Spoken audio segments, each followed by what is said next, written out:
Everyone, आप सभी का स्वागत है हमारे चैनल स्टबन इंग्लिश में।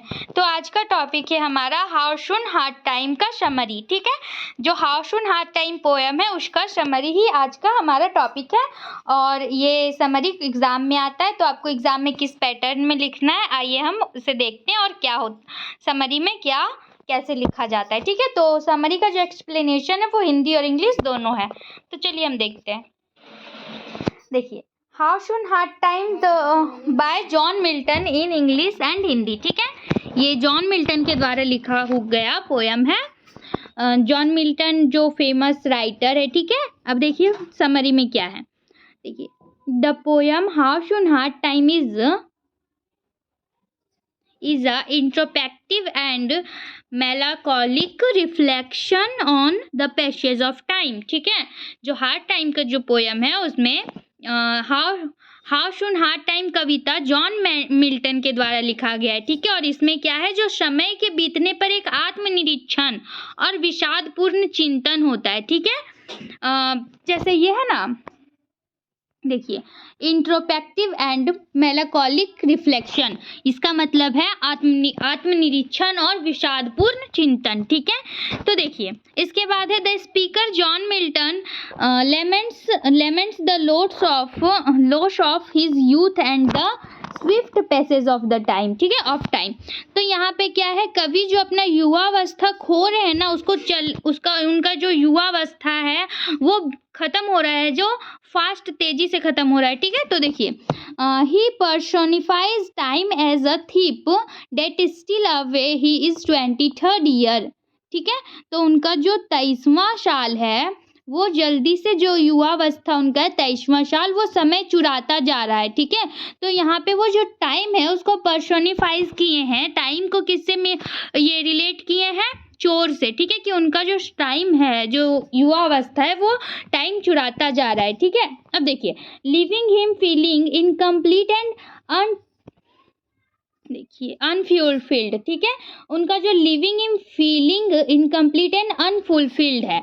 ठीक है, जो उनका उनका जो मन में आशा होता है, कुछ उनका थी ड्रीम्स है, वो असंतुष्ट है, वो अधूरा रह गया है। ठीक है, तो वो कंप्लीट नहीं हुआ है, इसलिए वो अच्छा महसूस नहीं करते हैं। देखिए, Milton expresses his concern that he has not yet reached his full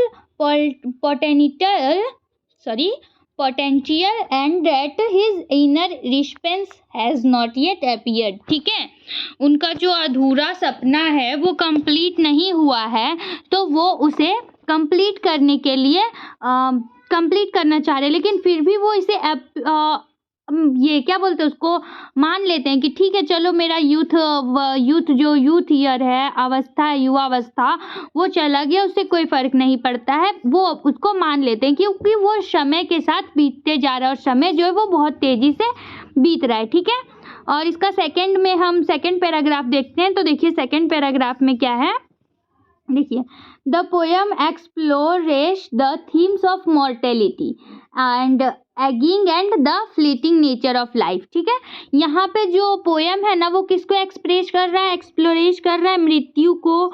ठीक है, वृद्धावस्था को और जीवन की क्षण भंगुरता।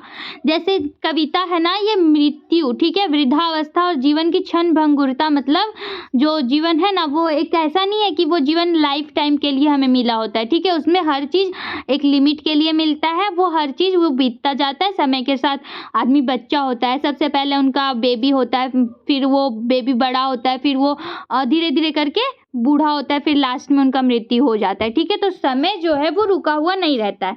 तो आगे देखिए, विषयों के अन्वेषित किया गया है। ठीक है, ये जो लाइफ है वो इन विषयों से अन्वेषित किया गया है, मतलब इन्हें माना गया है लाइफ में।